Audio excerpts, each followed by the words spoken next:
지난 9월 태풍 사오마이가 전국을 휩쓸고 지나간 뒤 경남 밀양시 청도면에선 봉분안 쪽이 무너져 내린 무덤 한 기가 발견됐다. 무덤의 조성 시기는 조선 초기, 지금으로부터 600여 년 전의 무덤이었다.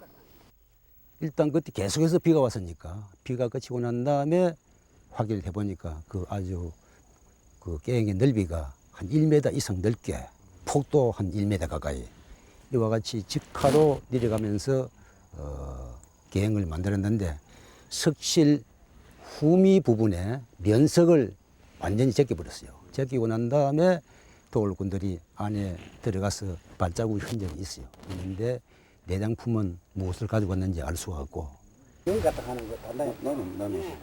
무덤 내부엔 도굴 때문인지 특별한 부장품은 나오지 않았다.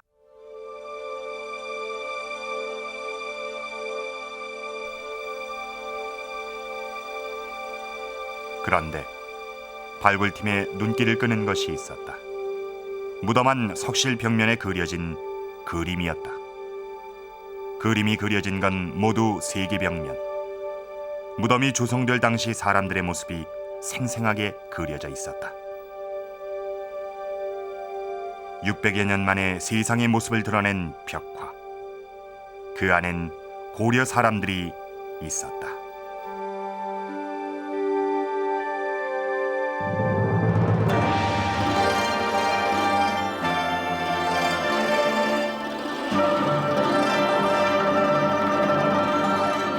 지금 제 뒤에 있는 이 그림들이 지난 9월 밀양의 한 무덤에서 발견된 벽화입니다. 무덤은 밀양 박씨문중에서 관리해오던 것으로 그 주인공은 고려 말에서 조선 초까지 살았던 인물 송은 박익이었습니다. 그러니까 고려 말 조선 초에 조성된 고분 벽화인 것입니다. 이 벽화는 발견되자마자 이 세간의 관심을 모았습니다.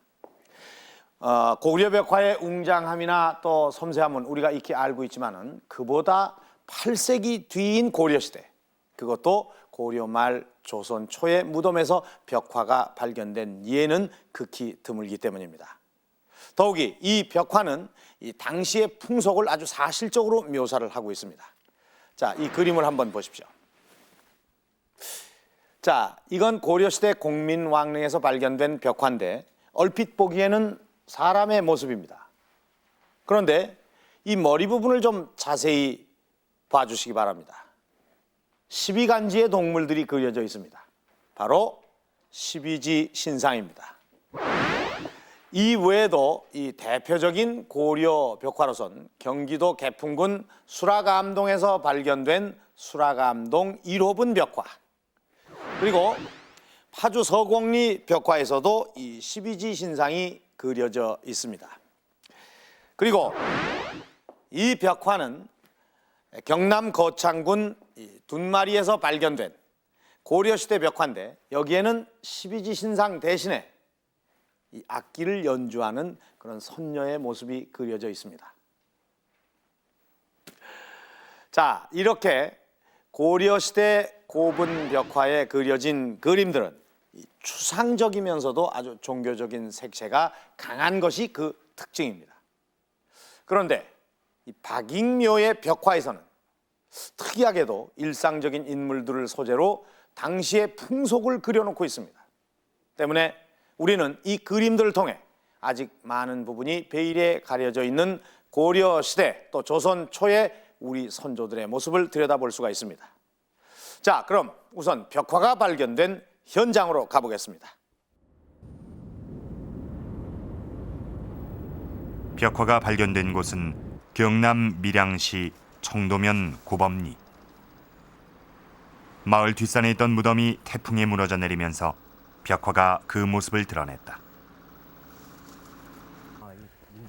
네. 무덤의 주인공은 송은 박익.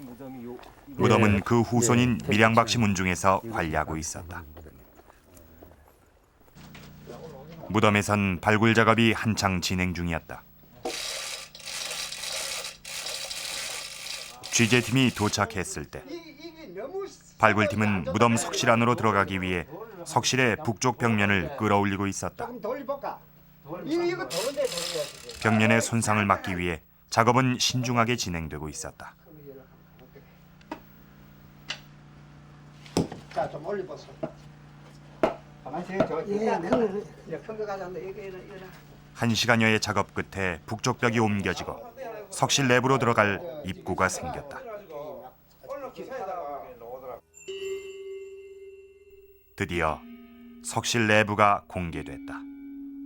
이미 2차례 도굴꾼이 지나간 탓인지 석실 내부는 심하게 손상돼 있었다. 벽화가 남아있는 벽면도 예외가 아니었다. 전체적으로 흙이 두껍게 덮여 있었고 일부 그림이 그려져 있던 벽면은 떨어져 나가고 없었다.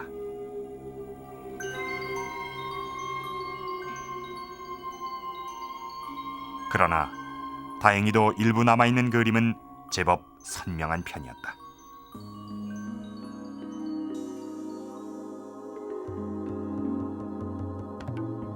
서쪽 벽엔 무엇인가를 들고 어디론가 향하고 있는 3명의 여자와 1명의 남자가 그려져 있었다.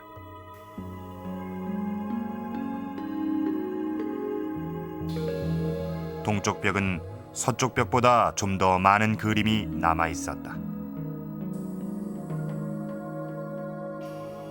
하지만 온전한 상태로 남아있는 그림은 얼마 되지 않았다.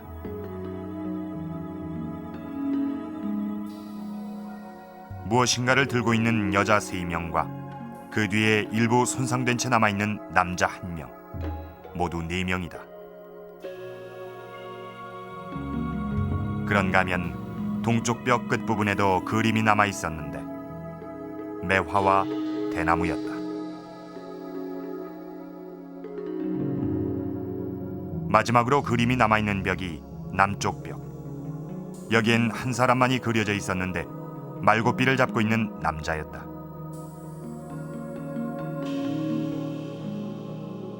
동서남벽에 그려진 그림들은 마치 일반 풍속화처럼 그 시대를 살았던 사람들의 모습이 담겨 있다.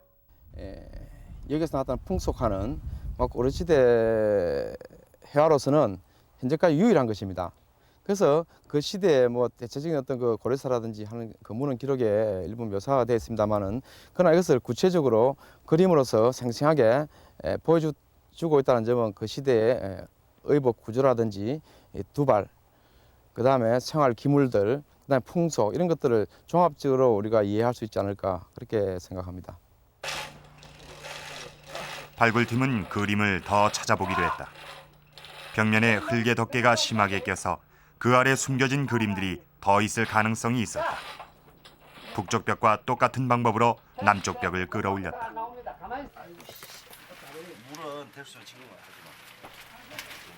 가는 붓과 끌로 조심스레 흙을 털어낸다.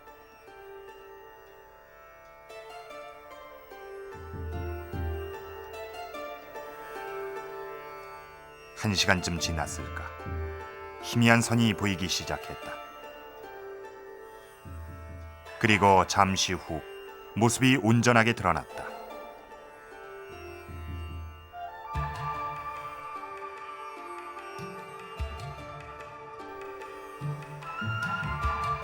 말고삐를 잡고 있는 사람의 모습이었다.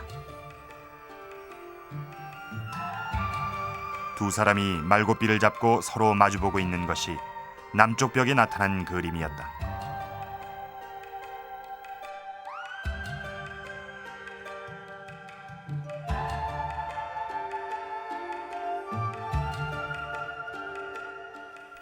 동쪽과 서쪽 벽은 어떨까? 석실 내부로 들어가 살펴보기로 했다.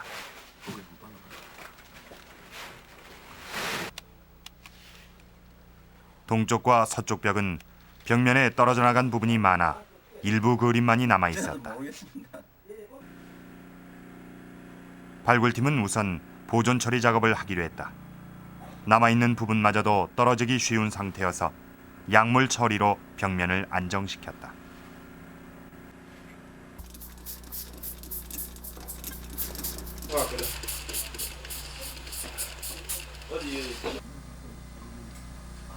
보존 처리 작업이 진행되면서 처음엔 보이지 않던 그림들이 조금씩 드러나기 시작했다.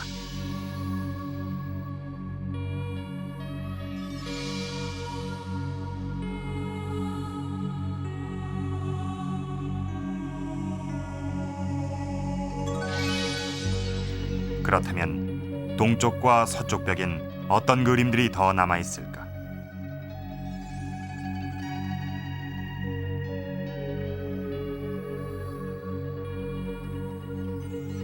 서쪽 벽엔 처음 발견됐던 4명의 남녀 그림 앞쪽으로 일부 손상된 그림이 남아 있었다. 한쪽 발만 남아 있는가 하면 머리 부분만 남은 여자의 모습도 보인다.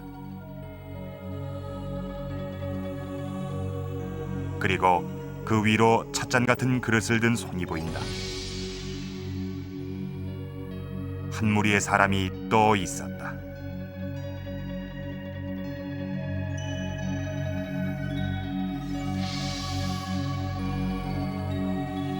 동쪽 벽 역시 처음 발견됐던 매화와 대나무, 그리고 4명의 남녀가 그려진 그림 앞쪽으로 일부 손상된 그림이 남아 있었다.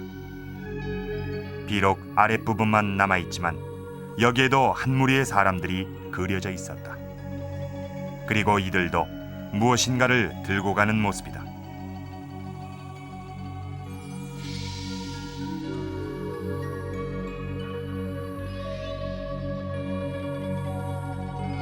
상체만 남아있는 여자 그림은 머리에 뭔가를 이고 가는 모습이다.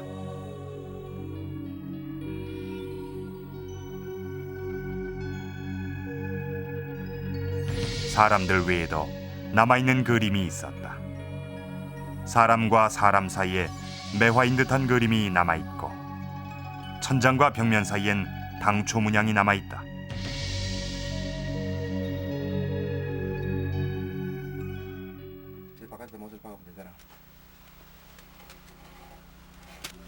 이렇게 동쪽과 서쪽, 남쪽 세 벽면에 남아있는 그림들을 모두 찾아냈다.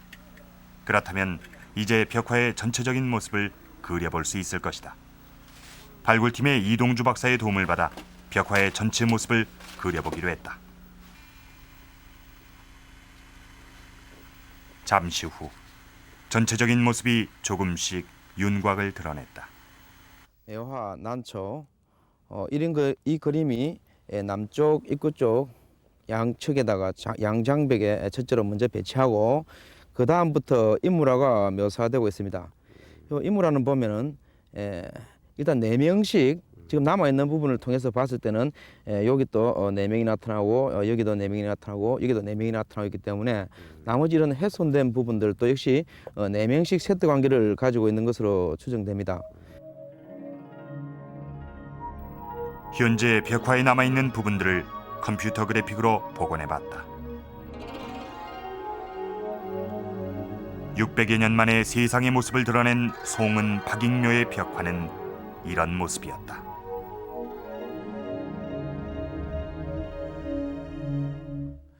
지금 제가 서 있는 것은 이 묘의 석실 내부를 그대로 재현을 해 놓은 것입니다.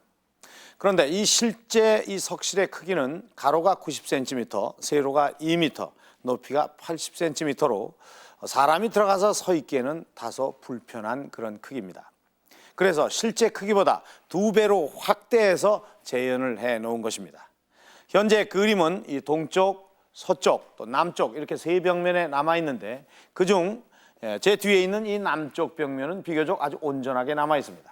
그러나 이 동쪽과 서쪽 벽면은 보시다시피 이 전체적으로 많이 훼손이 돼 있는데 아마 이 조성 당시에는 지금보다 훨씬 많은 그림이 그려져 있던 것으로 추정이 됩니다.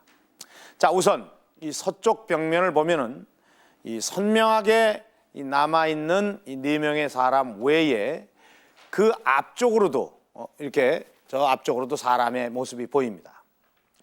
자, 지금 보면은 저 앞쪽에 이건 병을 들고 가고 있는 여자의 모습이죠.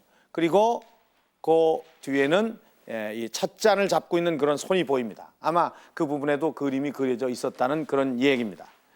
자, 그런가 하면은 이 동쪽 벽면을 보면은 역시 이 선명하게 남아 있는 이 4명의 사람 외에도 저 앞쪽으로 자 한번 보겠습니다. 이 그릇을 들고 가는 여자의 모습, 그리고 그 뒤에 이 신발 부분만 보이는 그런 사람이 있고, 또 그 옆으로 또 한 명의 여자의 모습이 보입니다.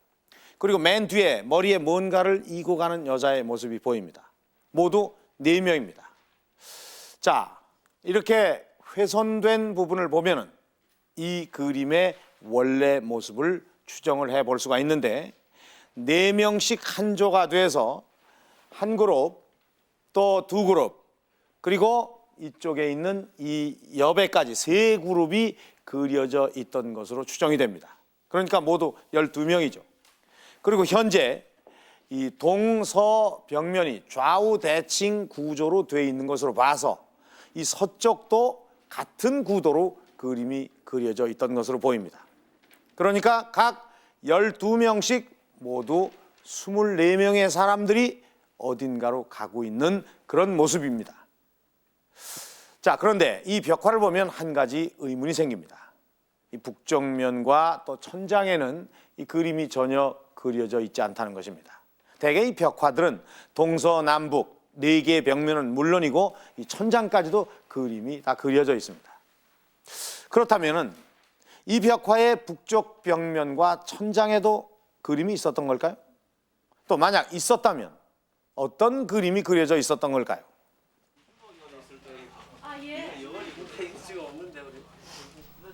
천장과 북쪽 벽의 그림 상태를 확인해 보기 위해 지난 30여 년간 고대 벽화를 연구하고 있는 안휘준 교수가 발굴 현장을 찾았다. 천장에 남아 있는 거고. 그런데 저희들이 추정하기로는 이제 여기 벽면을 보시면은 전체가 좀 떨어져 나와 있는 상태입니다. 흙을 채워연 듯한 그런 느낌을 주기 때문에 이게 천장에는 아마 벽화를 그리지 않았지 않았는가. 근데 이게 흔적은 조금 있습니다, 여러분들. 금이 있는 거 보면 그렸을 가능성이 높은데. 천장에도 그림이 있었을까? 그러나 그림의 흔적이 전혀 남아있지 않아 육안으론 확인하기가 어려웠다. 다만 천장의 표면 상태로 그 가능성을 추측해 볼 수밖에 없었다. 근데 이제 이 위에 천정이 이렇게 우툴투툴하게 이렇게 돼 있고 다듬어지지 않은 거를 보면은 이쪽 부분에는 아마 아무것도 안 그려졌을 가능성이 있는데, 저쪽은 조금 좀 우툴투툴한 게 좀 덜하고 그림이 그려졌을 가능성도 배제할 수 없을 것 같은 생각이 들어가는데. 그림의 흔적이 있는지 확인해 보기 위해 적외선 촬영을 해보기로 했다.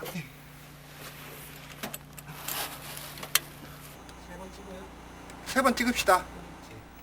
그림을 그리는 데 쓰이는 검은 먹은 적외선에 민감하게 반응을 한다.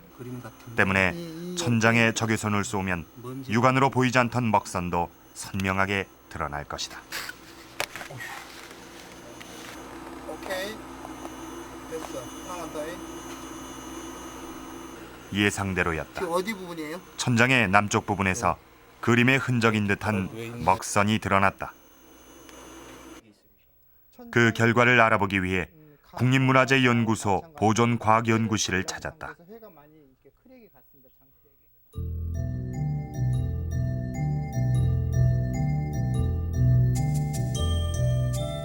휘칠한 자국이 보였고 그 위에 검은 선은 인위적으로 그린 흔적이었다.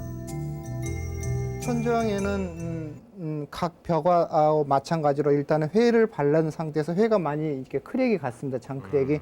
여기에 보시게 되면 이렇게 많은 잠금은 회벽이 바탕 회벽이 크랙이 간 거라고 생각이 들고요.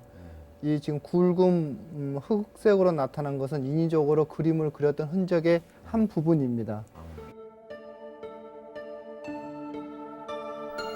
천장에도 그림을 그렸다는 것을 알 수 있는 또 한 가지 단서가 있다.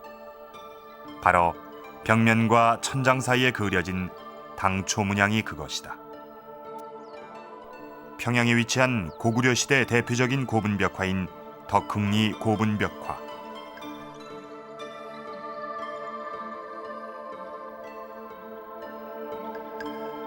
이 벽화에도 벽면과 천장 사이에 문양이 그려져 있다. 송은 박이계 묘에서 발견된 것과 똑같은 문양이다. 이것은 바로 벽면과 천장의 그림을 구분하는 경계선으로 천장엔 내세, 즉 하늘의 세계를 그렸다. 따라서 조문양이 있다는 건 바로 천장에도 그림을 그렸다는 것을 의미한다. 그렇다면 송은 박익묘의 천장엔 어떤 그림이 그려져 있었을까? 고려시대 다른 고분 벽화들을 보자. 개성이 있는 국민왕릉의 벽화를 보면 천장에 북두칠성과 삼태성을 그렸다. 이외에도 고려시대 고분 벽화의 천장엔 모두 별자리가 그려져 있는데 그중 가장 많이 그려진 것이 북두칠성과 삼태성이다.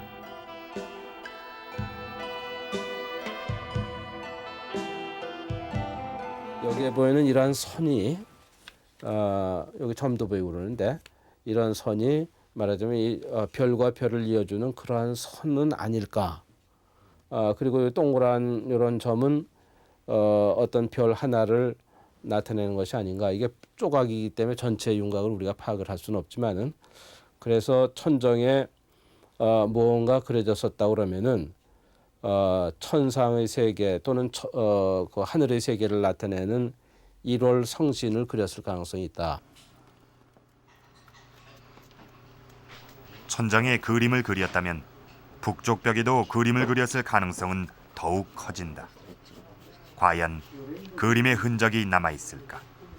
우선 북쪽 벽면에 남아있는 흙을 조심스레 털어보기로 했다. 지금 상태가 어떻습니까? 요 밑에만 조금 흔적이 남았거든요. 이게 이거 바닥면은 조금 남아 있어요. 근데 요거를 우리 저기 엑스 전량기로 해가지고 한번 칠해가지고 찍어보면은 북쪽 벽의 오른쪽 아랫부분에 휘칠한 흔적이 남아있었다. 일반적으로 휘칠을 했다면 그 위에 그림을 그렸다는 얘기다. 역시 적외선 촬영 결과 검은 선이 드러났다.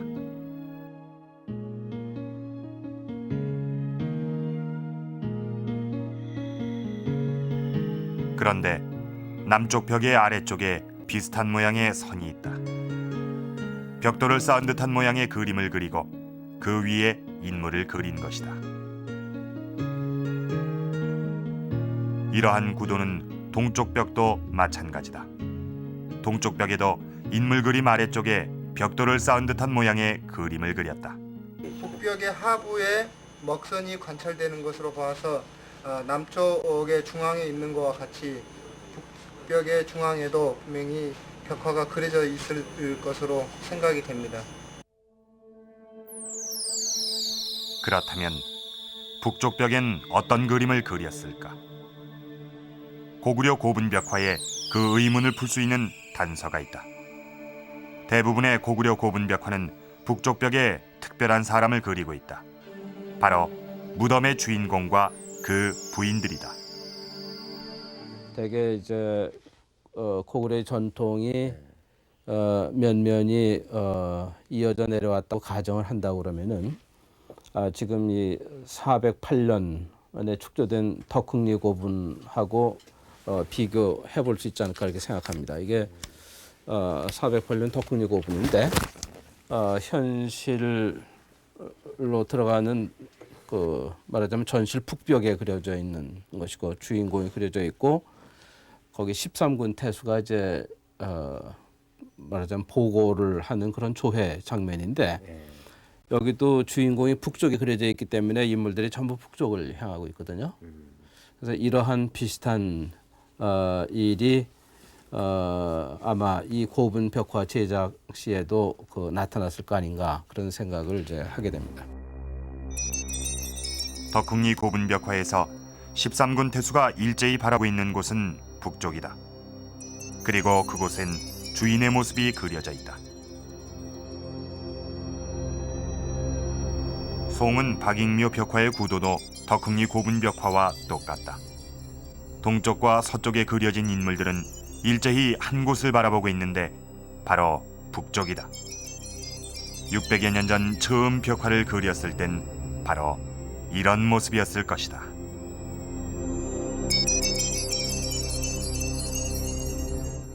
현재는 그림이 남아있지 않지만은 이 벽화가 조성될 당시에는 이 북쪽면과 천장에도 그림이 그려져 있었습니다. 그리고 그 내용을 추정을 해보면 이 북쪽은 주인공 송은 박익이 그려져 있었던 것으로 추정이 되고, 또 천장은 삼태성이나 북두칠성이 그려졌을 것으로 추정이 됩니다. 자, 벽면에는 현실 세계를 그리고 또 천장에는 천상의 세계를 그려 죽은 뒤에도 현실과 같은 삶이 이어지길 바라는 마음을 담고 있는 것입니다. 자, 이렇게 이 벽화를 통해 고구려 이후 전해 내려오던 고분 벽화의 양식이나 사상이 그 표현 방법이 조금 달라졌을 뿐 그대로 이어지고 있다는 것을 알 수가 있습니다.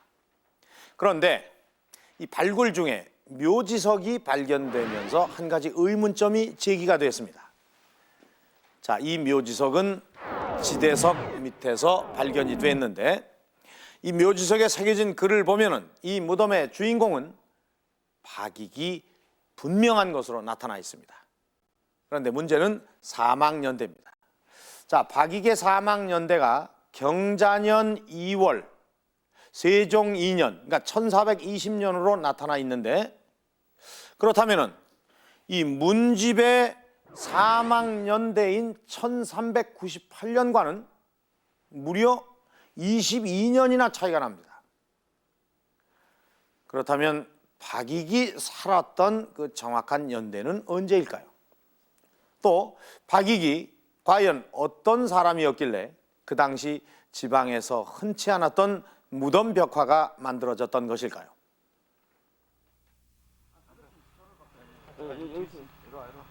박익의 실제 사망 연대를 확인해 보기로 했다.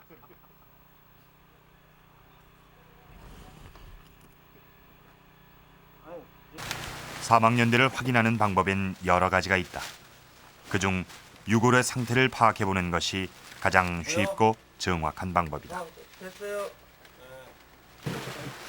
형질 고고학을 전공한 김재현 교수.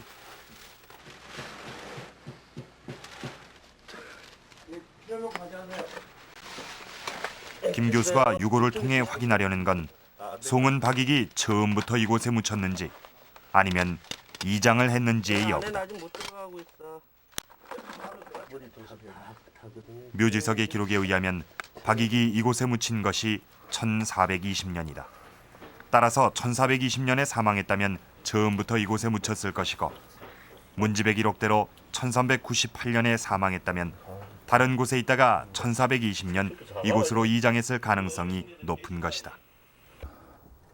그 등골 척추 부분에 그 관절 상태들이 아주 가시런하게 잘 남아 있고, 또 두개골은 역시 북쪽을 두고 있습니다만은 그 외에 이제 그 골반의 그 대퇴골의 그 관절 부분이라든가 이런 것이 원래 상태로 다 남아 있는 것을 봐서, 물론 이제 일부 뒤에 뭐 도굴이라든가 이런 작업에서 일부 뼈는 약간 그 원래 위치를 떠나고 있습니다만은 전체적인 것에서는 틀림없이 원래 죽어서 바로 매장되어 있는 상태를 유지하고 있다. 그렇게 봤을 때는 오히려 지석에 있는 연대가 맞을 확률이 있지 않을까. 문집에 기록돼 있던 것과는 달리 박익의 사망 연대는 1420년 세종 2년으로 추정된다. 그렇다면 당시 박익은 어떤 인물이었을까? 지금도 밀양박씨 가문에서는 봄, 가을 두 번 박익을 위한 제사를 모시는데, 박익은 밀양박씨 가문의 18대조다.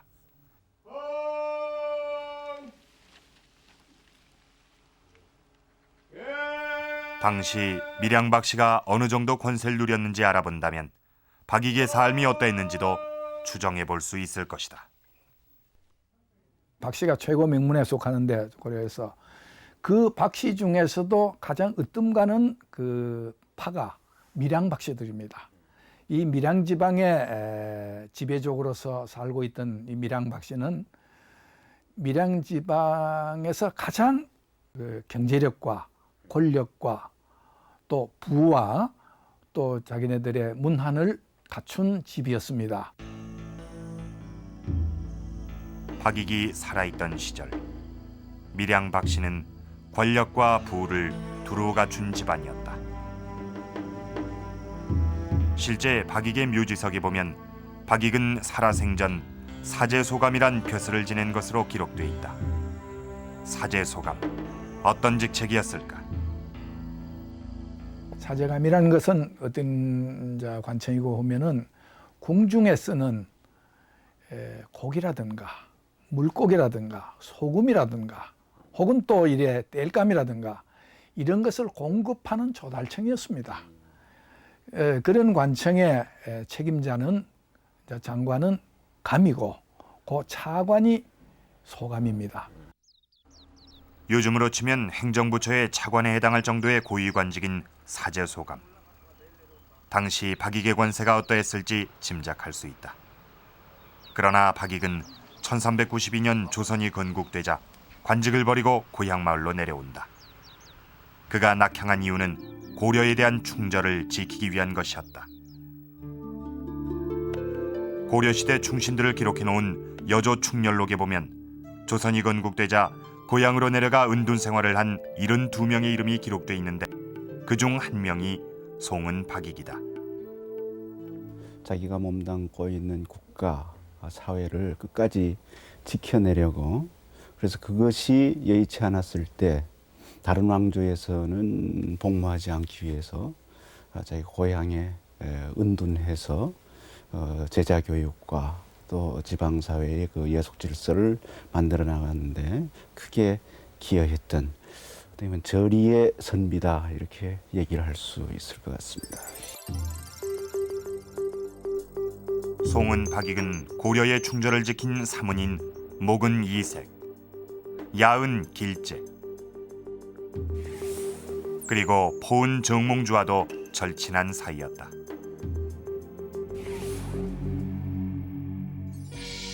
고향에 내려온 뒤 송은 박익은 사문과 서신으로 시를 주고받으며 충절의 뜻을 함께 했는데 그중 40여 편이 아직 남아있다. 이 시는 정몽주가 박익을 찾아 밀양에 왔을 때 주고받은 시다.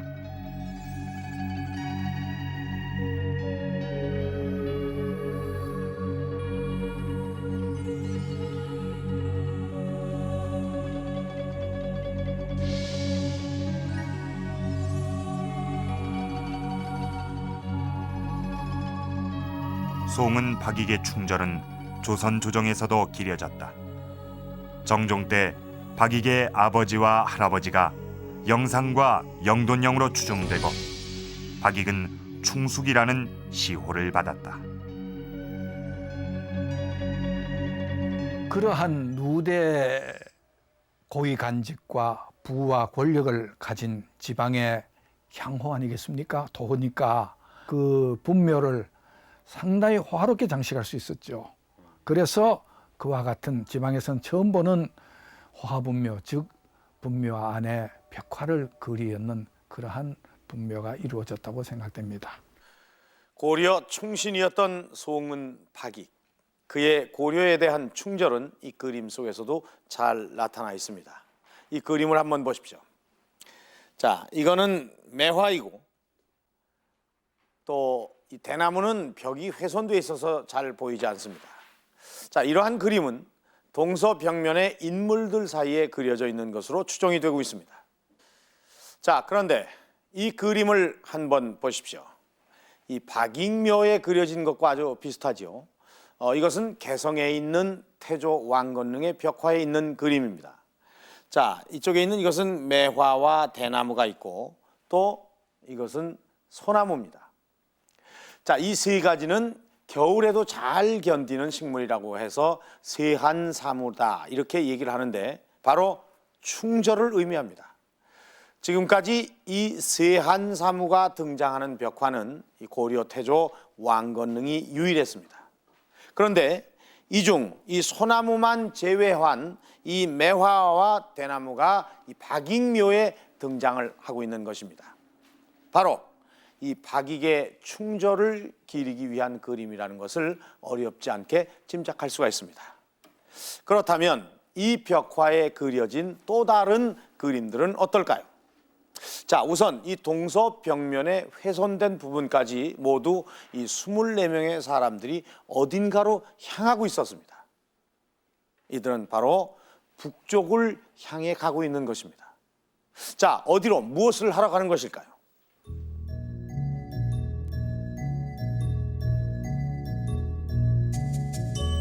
벽화에 등장하는 옷을 살펴보면 이들이 어디로 무엇을 하러 가는지 추정해 볼 수 있을 것이다. 벽화에 나타난 옷은 크게 남녀 두 가지 유형이 있다. 남자들이 입은 옷은 모두 같은 형태다. 지금의 두루마기와 비슷한 긴 겉옷을 걸쳤고 둥근 모자를 썼다. 여자들도 색깔만 다를 뿐 모두 같은 형태의 옷을 입었는데 고름이 없는 긴 저고리에 치마를 입었다.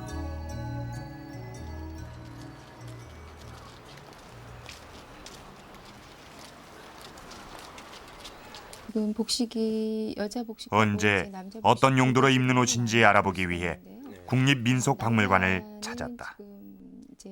이제 길이가 좀 삼국시대보다는 조금 짧아지는 그런 형태고 이제 깃의 그 여밈이 오른쪽 옆구리로 완전히 여며지는 그런 형태가 이제 고려시대 때 많이 나옵니다. 그런데 여자들이 지금 허리에 이렇게 가는 띠를 맨 것이 보이는데 이것도 이제 삼국시대에서 고려시대 그 옷고름이 생기기 시작하는 조선시대 전까지 나타나는 그런 단계라고 볼 수가 있고요.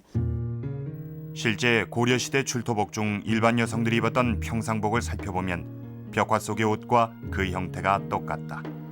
옷의 여밈이 오른쪽으로 깊게 돼 있고 길이는 허리 아래까지 길게 내려온다. 고려시대 여인들의 평상복인 것이다. 또 머리는 모두 두 갈래로 나누어 동그랗게 올렸다.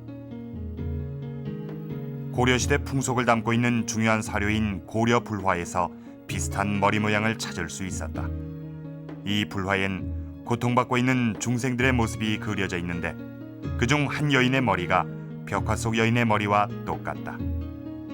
삼국시대 이후 전해 내려온 전통적인 여인의 머리 모양이다. 벽화 속 여인의 옷과 머리 모양은 고려시대 여인들의 일상적인 모습이었다. 그런데 여자들의 머리 모양에서 한 가지 주목해야 할 것이 있다. 머리 장식이다. 각기 다양한 모양으로 화려하게 장식을 했다.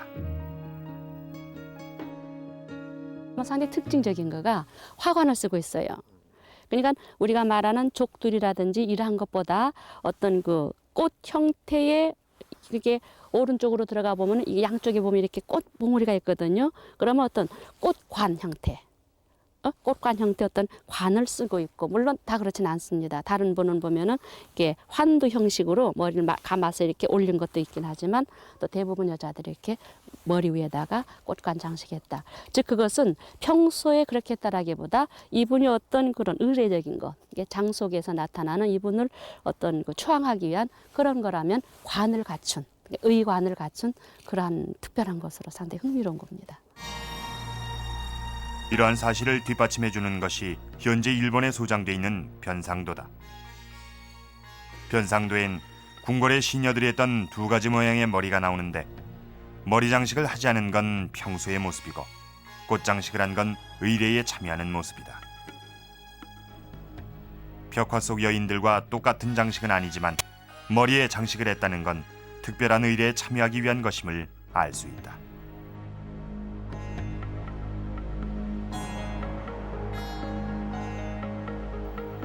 남자들의 옷을 통해서도 벽화 속 인물 행렬 또는 특별한 의례를 위한 행렬임을 짐작할 수 있다.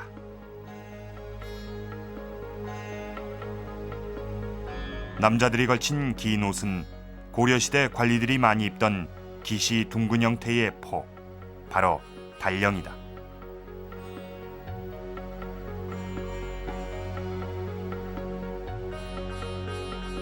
신발은 긴 장화인 목화다.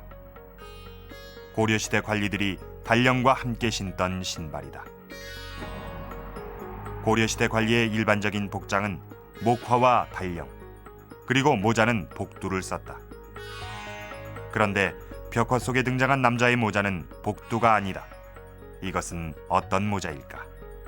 지금 여기에 쓴 모자는 그 원나라에 좀 영향을 받은 그런 와릉모의 형태가 아닌가라고 생각이 듭니다. 그래서 중국 복시사에 보면은 그 이런 와릉모의 형태를 쓴 모자들이 많이 보이고 있는데 그 모자와 유형이 아주 비슷한 걸로 생각이 들고요.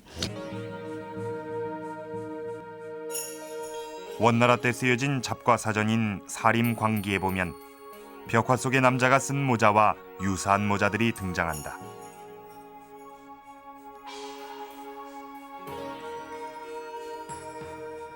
원나라의 그림에선 또 한 가지 재미있는 그림을 볼 수 있다.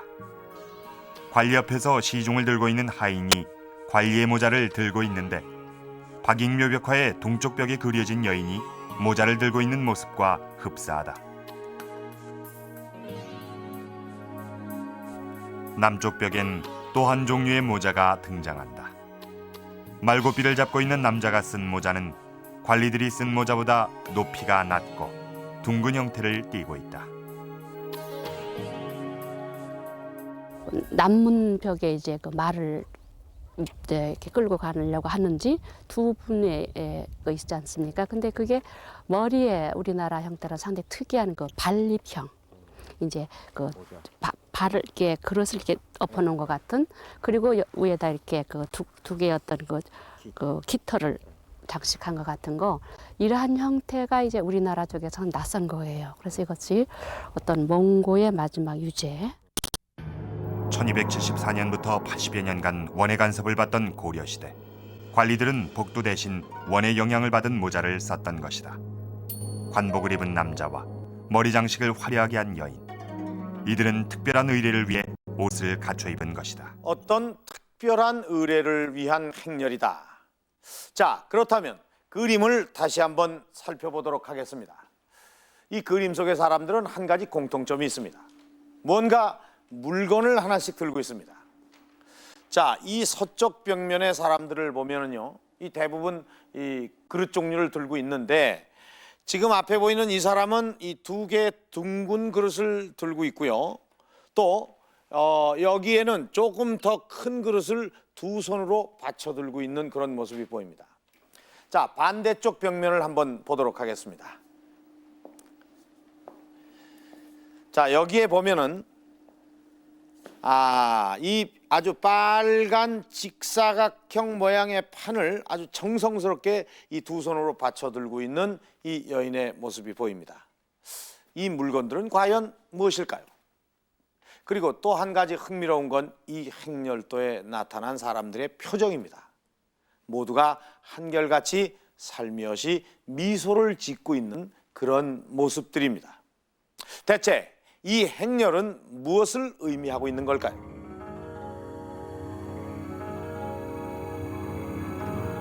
행렬의 의미를 풀 수 있는 중요한 단서는 바로 벽화 속의 인물들이 들고 가는 물건이다.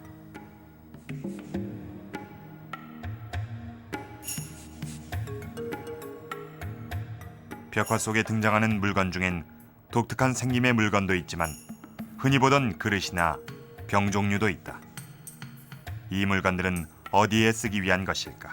물건을 담는 거죠. 음식을 담는다거나 요런 거 같은 경우는 정말 이렇게 지금은 저희가 제사 지낼 때 납작한 그릇을 쓴다 그러지만요. 그 전에 그릇들은 오목한 그릇들을 많이 쓴 걸 볼 수가 있거든요. 그리고 어떤 거는 꽃도 담은 것도 있고 뭐 이런데요. 저희 여기에서는 꽃 담은 그런 것까지는 없지만요. 그런 형태를 충분히 담아줄 수 있는 거죠. 국립민속박물관의 김영재 박사는 벽화 속 인물들이 들고 가는 물건에 주목했다. 그리고 한 가지 결론을 내렸다. 여러 사람들이 가면서 거기에 남자들 하나 끼고 여자들이 주로 이루어지면서 가거든요. 근데 손에는 다 물건을 들어요. 공양한다든가 이럴 때 쓰이는 물건들이라는 거를 쉽게 알 수 있어요. 왜 그러냐면 그러한 소재들이 당나라에서 나왔던 그림들하고 유사하게 나와요.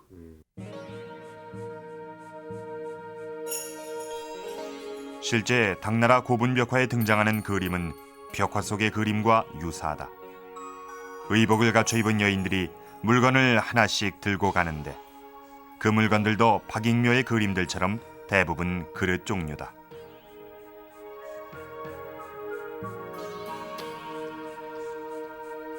이 행렬은 바로 공양을 위한 행렬이다.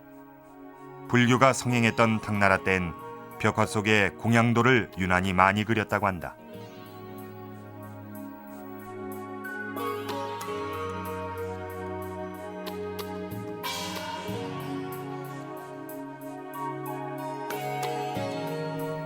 당나라가 망한 뒤 건국한 요 나라에서도 비슷한 그림들을 발견할 수 있다.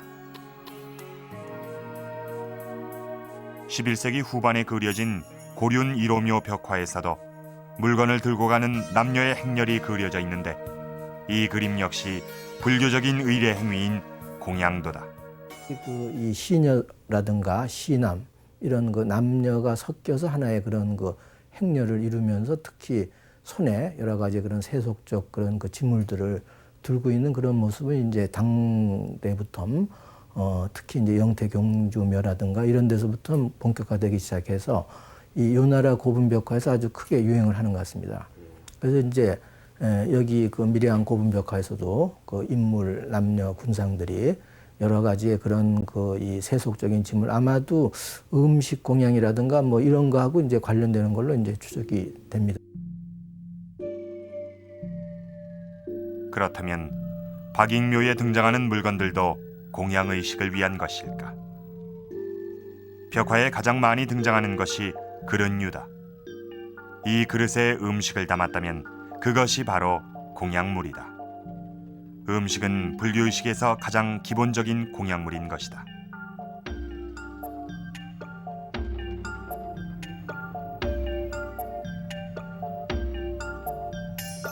벽화 속에 등장하는 작은 그릇, 이것은 찻잔이다.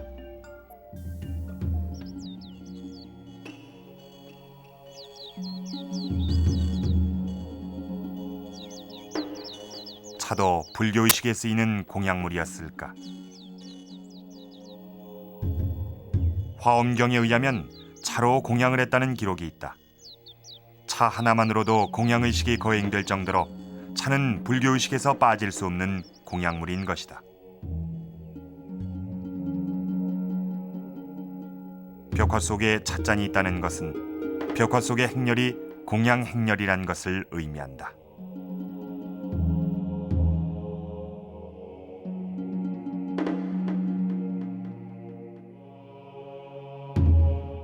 그렇다면 이 여자가 들고 가는 직사각형의 빨간 판은 무엇일까? 특이한 건 두 손으로 정성스럽게 받쳐들고 있다는 것이다. 불화에 보면 빨간 천이 유난히 많이 등장한다. 공양물을 올릴 때 빨간 천에 싸서 올리고 제단을 꾸밀 때도 그 바닥엔 빨간 천을 깐다. 바로 포다. 공양의식을 거행할 때 쓰는 포인 것이다. 관복을 갖춰 입은 남자가 들고 있는 T자 막대는 무엇일까?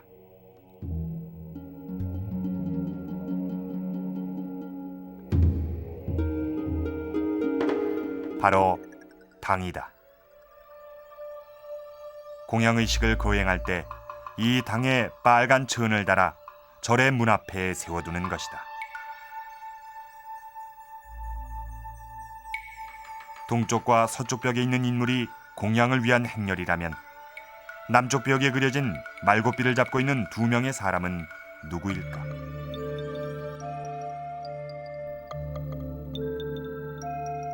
그 해답도 고려 불화에서 찾을 수 있다. 10명의 대왕이 죽은 사람을 심판하는 그림인 시왕도를 보면 말고삐를 잡고 있는 두 명의 인물이 등장하는데 이들은 바로 죽은 이를 데려오는 사자다. 특히 불교의식에서 사자는 늘 2명씩 등장하는데 남쪽 벽에서도 말을 끄는 사람이 2명이다. 말 두 마리가 등장하는 의미는 바로 박익 죽은 사람의 영혼을 싣고 가는 바로 그런 의미로 한번 우리가 해석을 해볼 수 있지 않겠는가라고 생각이 듭니다. 벽화에는 공양 행렬과 2명의 사자가 그려져 있다. 그러나 아직 한 가지 의문이 남아있다. 이들 공양 행렬은 무엇을 위한 것일까? 그 의문을 풀 수 있는 단서가 발굴 중에 무덤 속에서 발견됐다. 무덤 주인공이 그려졌을 것으로 추정되는 북쪽 벽면 위에서 발견된 이 돌은 혼이 머무는 돌이란 뜻의 혼유석이다. 예. 그 이제 우리는 이 처음은 혼유석인 줄 알지 못하고 보통 자연석인 줄 알았는데 흙이 아주 묻혀 있었기 전혀 몰랐어요. 몰랐는데 어째 이거 흙을 좀 틀어내다 보니까 이런 문양이 약간 보이는 것 같아요. 그래서 이거 평범한 돌이 아니다 싶어서 우리가 이제 드러내죠. 몇 사람이 들어가지고 이제 드러내가지고 전부 흙을 틀어보니까 이런 문양이 나왔어요. 모두 불교적인 색채가 강한 문양들이다. 만자를 거꾸로 해놓은 영만자와 국화 문양이 보이고 그 옆면엔 연잎이 새겨져 있다. 그리고 연꽃 문양도 보인다.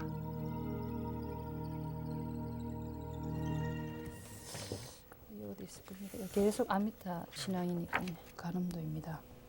그래서 여기 보시면요, 여기 중앙에 이 그림들은 무엇을 의미하는 것일까? 원래 혼유석에 나와 있는 이 만자는 영만자입니다. 원래 만자는 이런 문양으로 가는데 여기서는 반대 방향으로 가고 있습니다. 근데 원래 만자는 척척무, 즉 당나라 척척무 때 693년에 1만이라는 의미의 문자로 지정된 게 바로 이 만자 문양입니다. 그런데 이 만자 문양이 사실은 무한한 생성력의 의미를 다시 상징하는 것이고 그러한 의미를 이미지화한 것이 바로 이 만자 문양입니다.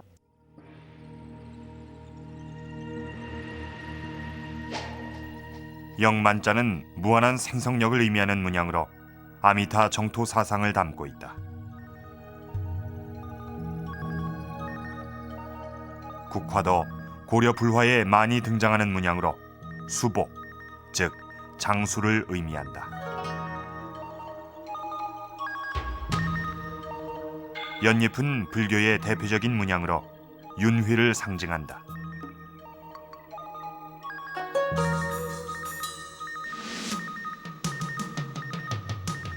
연꽃 역시 진흙 속에 피는 깨끗한 꽃으로 불교의 상징적인 문양이다.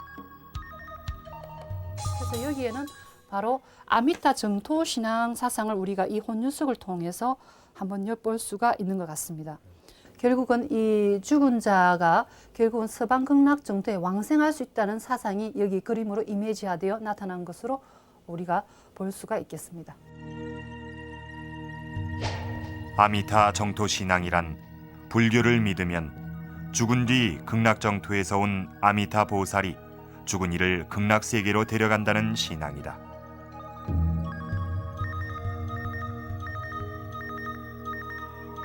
이러한 아미타 정토 사상을 담고 있는 혼유석엔 송은 박익이 극락 세계로 천도되길 기원하는 마음이 담겨 있다.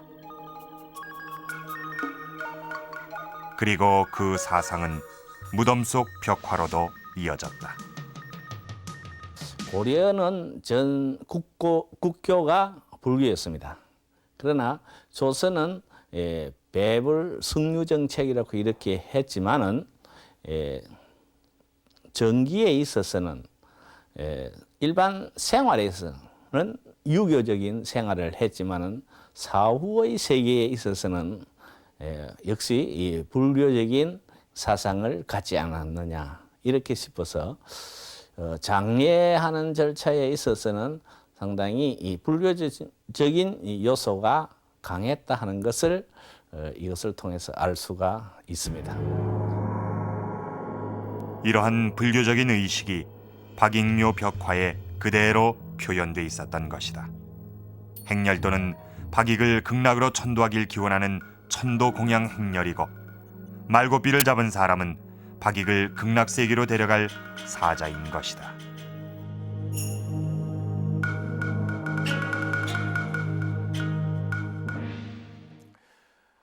이 그림에는 이 불교적인 색채가 아주 짙게 배어 있습니다. 무덤의 주인공인 송은 박익이 사망한 건 1420년 세종 2년 숭유 억불 정책을 폈던 조선이 건국된 지도 28년이 지난 뒤입니다. 그러나 아직 조선 사회에는 불교적인 의식이 강하게 남아 있었던 것입니다. 지난 9월 송웅 박익의 묘에서 우연히 발견된 고분 벽화. 영원히 역사 속에 묻혀버릴 뻔했던 이 벽화가 발견됨으로써 우리는 고려 말 이 땅에 살았던 사람들의 모습을 되살릴 수가 있었습니다. 그들의 의상과 머리 모양을 통해서 당시의 복식 문화를 볼 수 있었고, 또 불교를 배척했던 조선 초에도 죽은 이를 떠나보낼 때에는 불교적인 의식을 거행했다는 것을 알 수가 있었습니다. 그것은 바로 고려에서 조선으로 넘어가는 과도기, 이 땅에 살던 사람들의 모습이었습니다.